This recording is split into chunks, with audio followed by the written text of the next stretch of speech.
Jeste li se ikad pitali mogu li donori bubrega živjeti potpuno normalno sa samo jednim bubregom? I ako mogu, zašto onda mi imamo dva bubrega? Priča ide ovako.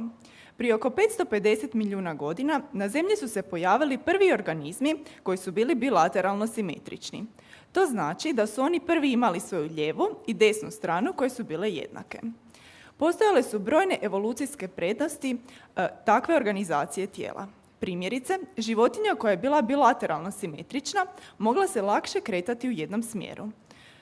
Na taj način bila je olakšana potraga za hranom, odnosno bijeg od predatora. Upravo zbog toga, mnogo godina kasnije, mi smo se razvili iz takvih organizama, pa smo i mi zadržali bilateralnu simetriju. Zbog toga imamo dvije ruke, dvije noge, isto tako imamo i dva bubrega. Bubrezi su za čovjeka vrlo važni organi. I mi bez njih ne bismo mogli živjeti.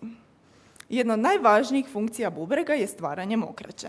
Na taj način naš se organizam rješava viška vode kao i otpadnih tvari.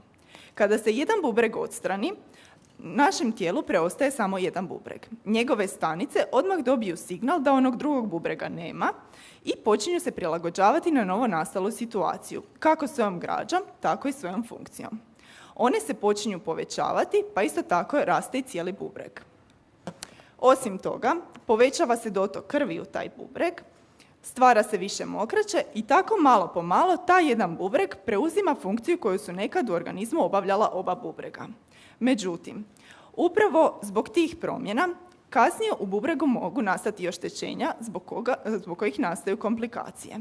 Komplikacije ako nastaju, one su najčešće lakše, poput blagog povišenja krvnog tlaka, dok one teže, kao recimo potpuni gubitak funkcije ovog bubrega, su vrlo rijetke.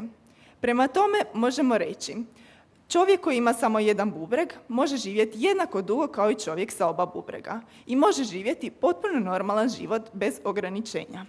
Na kraju bih htjela završiti jednim citatom koji kaže: Darivanjem organa ne odričemo se jednog dijela sebe kako bi potpuni stranac živio. Zapravo, potpuni stranac odriče se cijeloga sebe kako bi živio jedan dio nas. Hvala.